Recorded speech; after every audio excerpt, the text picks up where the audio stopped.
Rank 1 आई है आपकी। हाँ यस सर। जो ये मैथ्स 110 सेकंड्स जो यूट्यूब चैनल है जिसपे हम डेली शॉर्ट्स डालते हैं, यस सर। ये शॉर्ट्स कितनी हेल्पफुल है, क्योंकि मैं वही डायरेक्ट हिट करके बच्चों को शॉर्ट्स में मतलब पढ़ाता ही वही हूँ जो सीधा एग्जाम में सीधा सीधा फंसे, सीधा सीधा फंसे। कभी भी आप पेपर देने जाए तो किसी से बात मत करिए। नमस्ते भाई, हमारे साथ हैं प्रशांत शर्मा। अच्छा, सीएचएसएल में रैंक 1 आई है आपकी। हाँ यस सर। पहली अटेम्प्ट में। Yes sir. हाँ कैसे तैयारी करी? सर तैयारी बेसिकली सर मैंने यूट्यूब से करी है। और सर मैंने किसी टीचर का बैच लेके इन्होंने नहीं पढ़ा है किसी एप्लीकेशन? नहीं, मैंने किसी मात्र यूट्यूब से, जो यूट्यूब पे क्लासेस होती हैं और बुक से। हाँ सर, रजिस्टर करा मैंने हर एप्लीकेशन पे खोल के। अगर किसी में फ्री कंटेंट मिलता था तो मैं देख लेता था। मैंने बैच किसी का परचेज नहीं करा कभी भी, किसी का भी ऐसा। हाँ तो यूट्यूब से फिर कैसे? यूट्यूब पे तो बहुत सारी वीडियोस हैं, जैसे सपोज तुमको मैथ्स पढ़ना है। Yes sir. तो कैसे पढ़ते थे फिर? सर जैसे कि मेरे को मैथ्स पढ़ना है, तो जैसे हमने जब तैयारी चालू करी थी तो हमारे भैया ने एक बुक हमको दी थी, तो उनका इसको लगा लो। अब मैंने लगाना चालू करा तो जैसे कि शुरुआत के सवाल तो हो जाते थे, फिर एक उसमें आता है एडवांस पोर्शन, उसके बाद आता है। फिर मैं क्या करता था, जैसे कि मेरे को टाइम एंड वर्क या कुछ भी है मेरे को आता था, बेसिकली 12th में थोड़ा मजबूत थी सारी चीजें, तो मैं क्या करता था, मैंने डाला टाइम एंड वर्क और मैंने नाम डाल दिया। तो मैंने जैसे पहले हर टीचर का डाल कर देखा, फिर धीरे धीरे मेरे को सर का ज्यादा कनेक्ट होने लगा, क्योंकि सर पूरा पढ़ा देते थे आप लगभग, और मेरे को लगता था कि पूरा कंटेंट हो गया और मेरे सवाल बनने लगे हैं।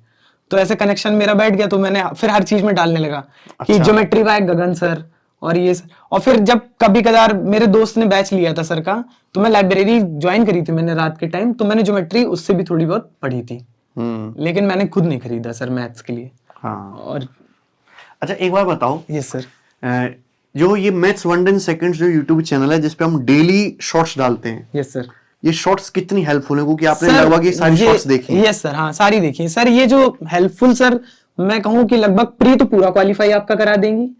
अगर आप सच में इसका नोट्स बना लेते हैं शॉर्ट्स के, एक छोटी सी कॉपी ले लीजिए आप, सिर्फ वही क्वेश्चन जो सर ने कराया उसको नोट कर लीजिए और उसकी सॉल्विंग आपको याद रहनी चाहिए कि ये ऐसा हुआ है, और आप प्रीवियस ईयर में लगाइए जाके, आप देखिएगा प्री के आपके कितने सवाल हो जाते हैं। मैं कहता हूँ 20 से 21 सवाल आपका प्री तो ऐसे ही क्वालिफाई हो जाएंगे, और मेंस में भी बहुत हेल्पफुल है। हाँ जैसे मैथ्स 110 सेकंड्स में लगभग अब 1000 शॉर्ट्स हमारी पूरी होने वाली हैं। दिन में हम डेली 3 शॉर्ट्स अपलोड करते हैं, और नॉर्मली बच्चे को दिन में 2 मिनट का समय देना है उसके लिए। और वो रेगुलर अगर कोई बालक देखता है, और मुश्किल से 10-12 घंटे का टोटल कंटेंट है, वो 10-12 घंटे की पढ़ाई करके कोई भी आप एग्जाम का प्री दीजिए, 25 में से 21 क्वेश्चन आप 20-21 सवाल आराम से बना लोगे प्री के पेपर में। और मेंस के पेपर में भी आधे से ज्यादा सवाल मात्र वो 10-12 घंटे के शॉर्ट्स देख के बालक कर सकता है। बन जाएंगे सर। बेसिकली क्या होता है सर, उसमें कॉन्सेप्ट आपको आना चाहिए, क्वेश्चन नहीं रटने आपको। अब जो कॉन्सेप्ट होता है सर, जैसे मिक्सचर एंड एलिगेशन है, या तो सर जरूरी नहीं कि चैप्टर वही है, मिक्सचर एंड एलिगेशन कई जगह इस्तेमाल हो जाता है। सर एक आपने बताया था कि जैसे कि पहले ले लेते शिफ्टिंग मेथड जो होता है, कि जैसे कि इसका निकालना उसका निकालना है, तो पहले एक स्टैंडर्ड मान लो, उससे लेकर निकाल लो, वो हो जाता है। तो यानी सर कई मेथड्स कभी काफी चीजों में लग जाते हैं, तो आपको कॉन्सेप्ट तैयार होने चाहिए, ना कि क्वेश्चंस उसके। आप यानी उसके कॉन्सेप्ट अच्छे से तैयार कर लीजिए, लिख के हो जाएगा सर आराम से। और सर क्योंकि वो इतने लिए खासकर इतना अच्छा हेल्पफुल है, क्योंकि काफी कंटेंट है, और वो जो एसएससी रिलेवेंट है वो सबसे यानी ज्यादा रिलेवेंट कंटेंट है। कि पढ़ने को तो मैथ्स में वैसे भी बहुत कुछ है, लेकिन आप वो कंटेंट करेंगे तो आप एसएससी में तो बहुत कुछ। मैं वही डायरेक्ट हिट करके बच्चों को शॉर्ट्स में मतलब पढ़ाता ही वही हूँ जो सीधा एग्जाम में सीधा सीधा फंसे। हाँ अच्छा एक बात और बताओ कि जैसे तैयारी करी, बहुत कम समय आपने तैयारी करी। Yes sir. बहुत कम समय में रिजल्ट भी मिला। Yes sir. घर वालों का कितना सपोर्ट रहा तैयारी में? सर हमारे सारे घर वाले सब सपोर्टिव थे। और मेरे यहाँ हालांकि मेरे दोस्त भी काफी अच्छे थे, वो हमेशा कहते थे कि यानी कहते थे कि रैंक 1 आएगी कभी। अच्छा। हाँ कह देते थे, क्योंकि सर कह देते थे, और दोस्तों के नाम भी जैसे कि सनी शर्मा हो गया दोस्त हमारा, निखिल ने कहा था कि तुम्हारी रैंक 1 आएगी। तो सर यानी ये सब लोग मेरे साथ तैयारी करते थे, तो इन लोगों को लगता था कि वो हमको, लेकिन खुद विश्वास नहीं होता था मेरा तो सिलेक्शन ही हो जाए बहुत है। लेकिन सर वो फिर हुआ। बाकी सर मेरे घर में सब हेल्पफुल थे, पापा मम्मी रिश्तेदार चाचा चाचा रिश्तेदार भी। हाँ सर यानी हेल्पफुल, मतलब आपको बूस्टअप करते हैं सब लोग, बस ठीक है सब लोग सर, सब सही है। चलो बढ़िया है। सीएचएसएल में जब रैंक 1 आई तो घर वालों को बताया, तो सबसे पहले उनका रिएक्शन क्या था? उनको विश्वास हो गया था रैंक 1 आ सकती है? सर मैं दिल्ली में था। तो मैंने पापा को बताया था, तो पापा बहुत खुश हुए थे। यानी वो लग जाता सर बातों से। तो वो एक्सप्रेस तो ज्यादा नहीं कर पाते, लेकिन सर बहुत खुश थे पापा। और मैंने सिर्फ पापा ही को बताया था, बाकी फिर जिसको पता चला तो चल गया। मैं बताता नहीं ज्यादा बातें सर किसी को, कि सीजीएल में सिलेक्शन हो गया या ऐसा, बाकी तो लाइब्रेरी में पढ़ाई करते थे? हाँ सर, मैंने पहले ज्वाइन करी थी रात की लाइब्रेरी, क्योंकि दिन में फुल हो गई थी हमारे यहाँ घर के पास जो थी। अच्छा। हाँ, दिन में फुल हो गई तो फिर, और वो काफी लोग सब सीजीएलई की तैयारी कर रहे थे, अधिकतर 90% से लेकर 95% तक। कहाँ है ये लाइब्रेरी? ये लाइब्रेरी जस्ट श्यामनगर पे ऑल टॉपर्स लाइब्रेरी थी। उसी को देखकर फिर 2-4 और खुल गई सर, तो वो भी फुल हो गई। तो दिन में यानी स्लॉट खाली नहीं था, क्योंकि सर मैं लेट हो गया था, तो मैंने कहा दिन रात में करते हैं। फिर हमने इन्हीं सबको तैयार कर लिया दोस्तों को। अच्छा। अकेले तो रहेंगे नहीं, क्योंकि सर अकेले कैसे रात में रह सकते हैं। रात में लाइब्रेरी किस समय से किस समय तक? सर खुलते नहीं थी लाइब्रेरी रात में। उन्होंने कहा था कम से कम 5 बच्चे तो होने चाहिए। अच्छा। तो मैंने कहा इकट्ठा करते हैं किसी तरह। मैंने अपने दोस्तों को इकट्ठा करा, हमने कहा चलो पढ़ने चलते हैं। तो उन्होंने कहा क्या? तो हमने कहा घर में तो पढ़ते ही हैं, तो लाइब्रेरी में मजा आएगा। तो उन्होंने कहा क्या मजा आएगा? हमने कहा भाई हेल्प कर देंगे तुम्हारी। तो सबने कहा ठीक है चलते हैं। तो सर वहां पर फिर हम लोग लाइब्रेरी गए, हम लोगों ने ज्वाइन कर लिया, तो वो खोलने लगे।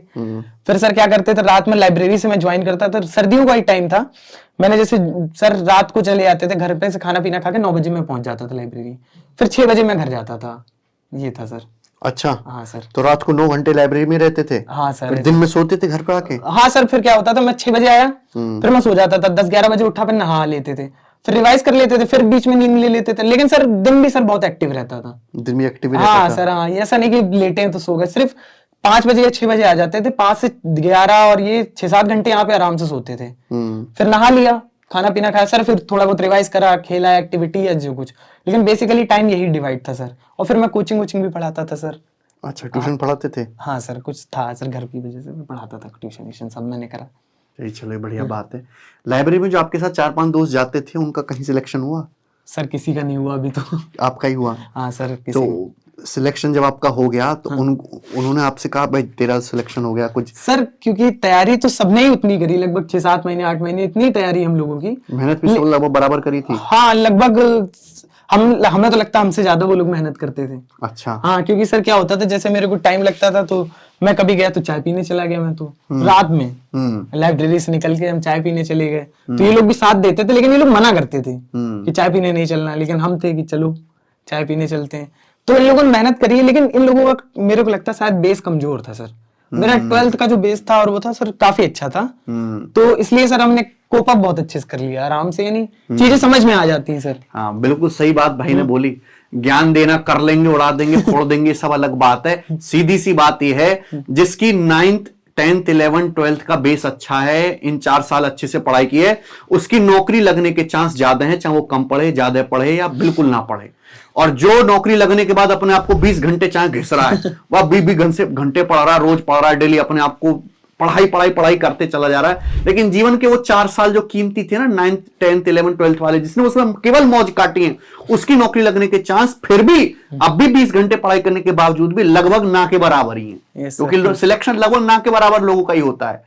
तो ये तो है ही कि भाई अगर गवर्नमेंट जॉब की तैयारी करवानी है अपने बालकों को, मैं घर वालों से कह रहा हूं, तो उनसे कहो कि 9th 10th 11th 12th की पढ़ाई ढंग से कर लो, क्योंकि हमारे पास जो बच्चे आते हैं वो बिल्कुल, मैं तो उनको 4थी फेल मानता हूं। हमारे देश के नेता 5वीं फेल, दयाबेन 7वीं फेल, और मनोज IPS 12वीं फेल, और हमारे लड़के 4थी फेल। तो 4थी फेल मान के मैं उनको पढ़ाता हूं। हाँ सर।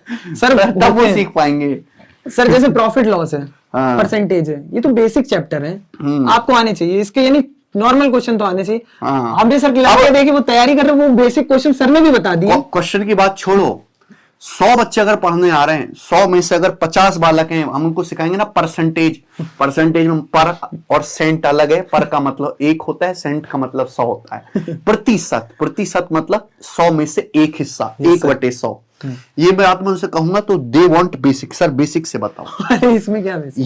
ये सबसे पहली बात ये सिखाई जाएगी, इसमें भी उनको बेसिक चाहिए। अब ऐसे बालक अगर 10 घंटे भी पढ़ाई कर लें तो भी आप जैसे जिन्होंने बहुत कम पढ़ाई करके बहुत कम टाइम में सिलेक्शन लिया, उनकी बराबरी करने में उनको 3-4 साल लगेंगे। हाँ सर, ये होता है काफी। जिसका बेस मजबूत है, जिसने बचपन में पढ़ाई में घिसा है, वाकई में आगे जाएगा ही जाएगा।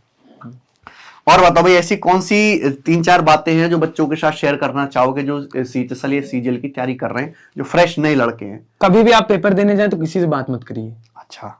क्योंकि मेरा सीजीएल का पेपर बिगड़ा था थोड़ा उस वजह से, तो आपको बात नहीं करनी चाहिए किसी से, डिस्कस मत करिए ना अपनी तैयारी के लिए ना उनकी बातें सुनिए, कोई भी बातें, चाहे वो सिलेक्टेड हो नॉन सिलेक्टेड हो, आपसे कुछ भी पूछे उतने समय आपको आइसोलेट कर लेना है। क्या एक्सपीरियंस रहा तुम्हारा इसमें? सर मेरा तो मैंने सीएचएसएल में किसी से बात नहीं करी थी सर, सीजीएल में मैंने थोड़ा हो गया था, मैंने सीएचएसएल में किसी से बात नहीं करी थी। अच्छा। और सर मैं सच बता रहा हूँ 26 अक्टूबर को मेरा था सीजीएल मेंस और 2 नवंबर को था सीएचएसएल मेंस। सीजीएल मेंस तक मैंने सर बहुत पढ़ाई करी थी और वो पेपर थोड़ा बहुत तो सर हताश हो गए थे मन से कि यार क्या। फिर मैंने सर 6 दिन तो मैंने पढ़ाई नहीं करी, 26 से लेके मैंने कहा दे आता हूँ, बस जो होगा तो देखा जाएगा। और फिर मैं देने गया सर, मैंने 26 से लेके 2 तक कुछ भी नहीं पढ़ा और मैं देकर आया और मैंने किसी से बात नहीं करी, सर पेपर अच्छा हो गया। सर वो बस यही है सर, किसी से बात नहीं करनी चाहिए, आपको बिगड़ ही जाता है पेपर। अच्छा। थॉट ज्यादा नहीं लाने हैं आपको, बस जाइए आप देकर आइए, सबसे पहली एडवाइस तो यही है। दूसरी एडवाइस क्या है कि बेसिक आपको मजबूत कैलकुलेशन टीचर नहीं सिखा सकते हैं आपको सर, कैलकुलेशन आपको सीखनी पड़ेगी, आप हमेशा कैलकुलेशन करके रखिए। दूसरा सर जो, और इसके बाद तीसरा हम कहना चाहेंगे, तो हम ये कहना चाहेंगे हम्बल रहिए सबके साथ, कि रहना चाहिए सर, क्योंकि हमारे यहाँ जो तैयारी करते थे काफी एरोगेंट भी लोग थे 1-2। अच्छा। तो अगर सर जैसे कि तैयारी कर रहे तो उनको यही था कि मैं 1 साल से 1.5 साल से तैयारी कर रहा हूँ, मैं तुमको ये सवाल कैसे बताऊं। अच्छा। अगर आपने पूछ लिया कोई सवाल तो अगर वो कर नहीं पाए तो उन्होंने ईगो पे ले लिया कि ये हमसे कैसे नहीं हुआ, और अगर वो उनसे आपने पूछा है तो फिर वो बताने में थोड़ा एरोगेंट हो जाते थे। तो हम्बल रहिए, तो ज्यादा किसी को बताने से घटता नहीं है सर, बस यही है। मतलब फ्री की एडवाइस किसी को नहीं देनी, बट काम की एडवाइस कोई बच्चा पूछे तो बतानी चाहिए। हाँ बतानी चाहिए सर, बिल्कुल बताना चाहिए सर चलो, बस यही है।